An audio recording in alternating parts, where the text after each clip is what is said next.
Faisons le point sur les différents concours de boulangerie et de pâtisserie qui se sont déroulés lors de la 44e édition de la Foire nationale de Verdun.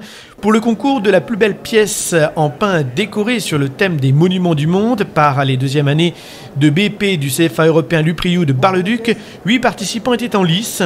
Le premier prix revient à Anaïs Audi avec sa pièce représentant des monuments d'Égypte.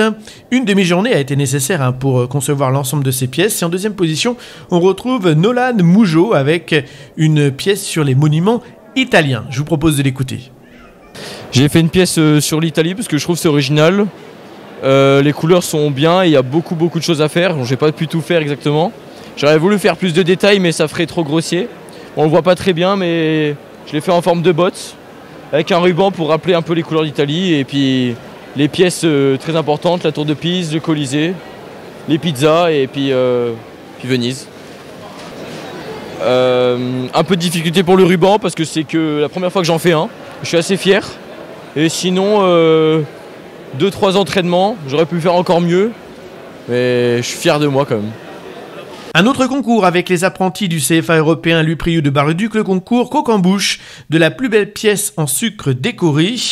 Lucas Vincent est arrivé en première position, venant de la boulangerie Boulevard du Pain à Bar-le-Duc, suivi de Mélissa Mavé de la boulangerie Duranton à Chancenay en Haute-Marne.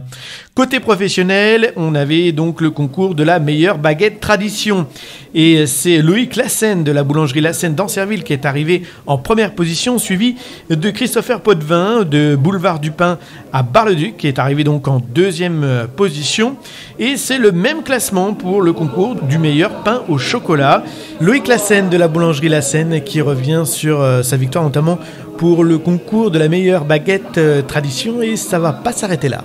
Bon, faire une belle baguette de tradition, il faut de l'eau, de la farine, du sel, de la levure, et on peut rajouter des préfermentations, ce que j'appelle les préfermentations. Ça peut être du levain liquide, de la pâte fermentée.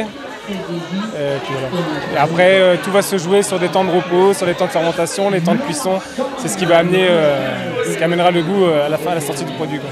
Après, pour la tradition, on va aller au régional, donc je vais encore m'entraîner pour essayer de passer au national. Et concernant le concours du meilleur pâté lorrain, c'est la boulangerie Le Tamelier à Bar-le-Duc qui remporte la première place, suivie de Christopher Potvin avec Boulevard du Pain à Bar-le-Duc, et c'est le même classement pour le concours du meilleur croissant.